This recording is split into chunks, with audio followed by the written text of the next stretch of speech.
Hi అండి. ఎప్పుడు చూసుకున్న పుణ్యమో ఇంకా నాగపట్నం వెళ్ళే అంత భాగ్యం అయితే దక్కింది. ఎలాగోలా దేవుడినైతే చూసి దగ్గర నుంచి వచ్చానా అనిపించింది నా మనసుకి. నైట్ 9 అయిపోయింది. ఫుడ్ మొత్తం తినేసి మంచిగా ఇంకా బస్సొచ్చేసింది.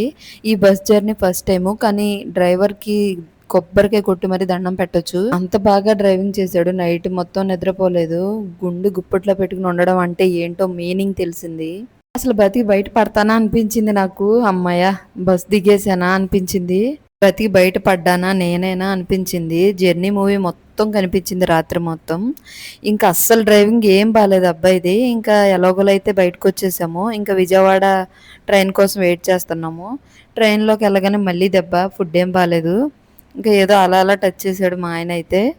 ఇంకా విజయవాడ దగ్గరకొచ్చేసింది, దిగిపోతాం. ఈ మధ్యలో ఒక ఇన్సిడెంట్ జరిగింది భయ్యా! మనసంతా ఒక ముక్కలైపోయింది.